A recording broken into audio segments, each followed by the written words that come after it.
dilakukan oleh para tersangka dalam pengkondisian atau pengaturan suatu proses hukum sebagaimana dalam perkara dugaan tindak pidana korupsi terkait suap pengurusan perkara di Mahkamah Agung. Pada kesempatan sore hari ini kami akan menyampaikan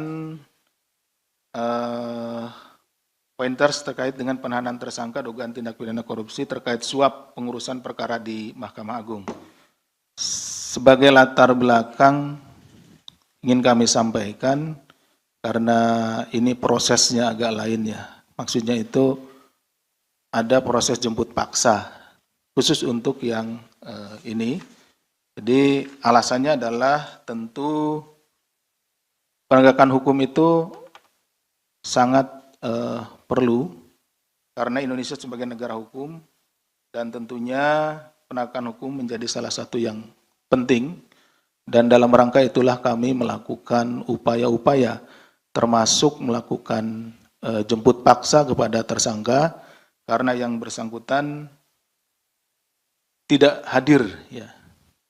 2 kali pemanggilan tidak hadir, kemudian juga kita sudah coba cari beberapa waktu tidak ada, tapi alhamdulillah kemarin ya sore ya kita dapat informasi bahwa yang bersangkutan ada di suatu tempat dan tim segera ke tempat tersebut dan alhamdulillahnya ada. Kemudian dibawa ke sini. Tentunya ini juga dalam rangka upaya penegakan hukum untuk memastikan bahwa supremasi hukum di Indonesia dapat memberikan rasa keadilan bagi seluruh warga negara yang memiliki kedudukan yang sama. Jangan sampai salah satu atau beberapa pihak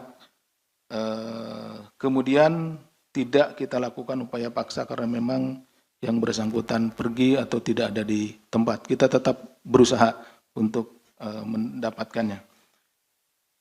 Kemudian perkara ini terkait dengan upaya atau tindakan-tindakan melawan hukum yang dilakukan oleh para tersangka dalam pengkondisian atau pengaturan suatu proses hukum sebagaimana dalam perkara dugaan tindak pidana korupsi terkait suap pengurusan perkara di Mahkamah Agung.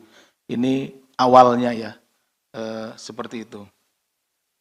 Kemudian ketidakhadiran tersebut, seperti tadi telah disampaikan, itu setelah 2 kali ya kita panggil, kemudian kita lakukan penjemputan paksa. Adapun upaya penjemputan ya, penjemputan tersebut sebetulnya sudah beberapa minggu yang lalu gitu. Kita melakukan pencarian dan lain-lain. Nah, seperti itu. Tapi baru kemarin bisa kita laksanakan.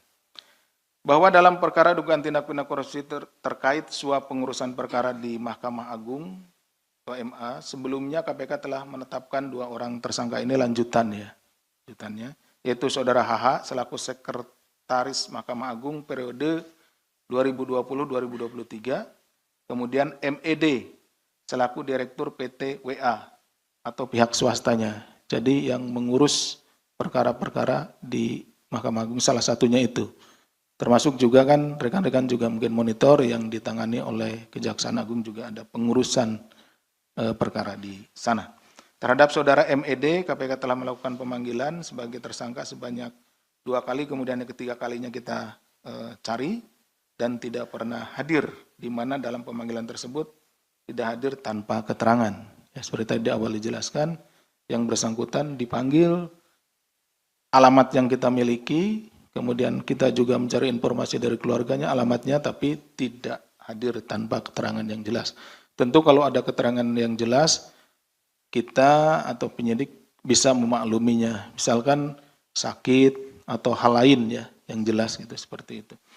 KPK kemudian melakukan upaya paksa penangkapan pada hari Rabu, tanggal 24 September 2025, sekitar pukul 18:44 waktu Indonesia Barat, di sebuah rumah di kawasan Tangerang Selatan. Ya.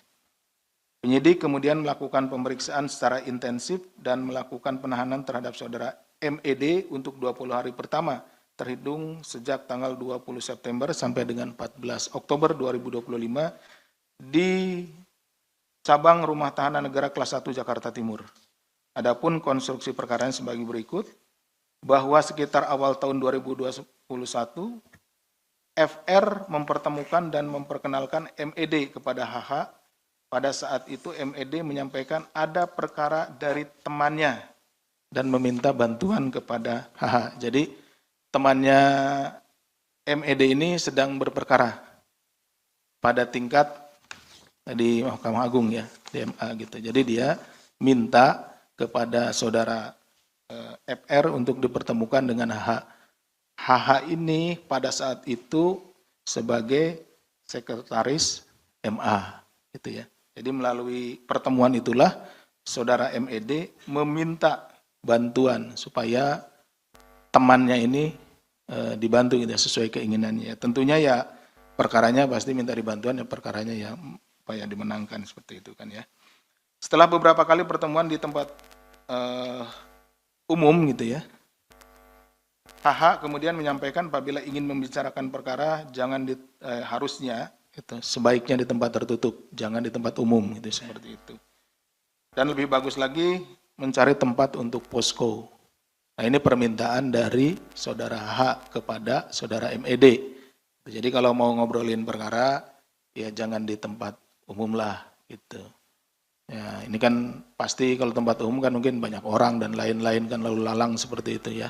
Jadi dia menyarankan kepada MED itu carilah tempat yang tertutup gitu ya, seperti itu. Kalau enggak ya bisa dijadiin posko seperti itu.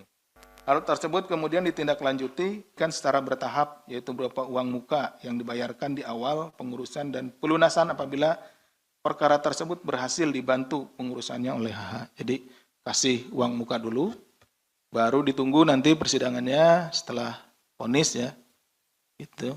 Nah baru diberikan lagi.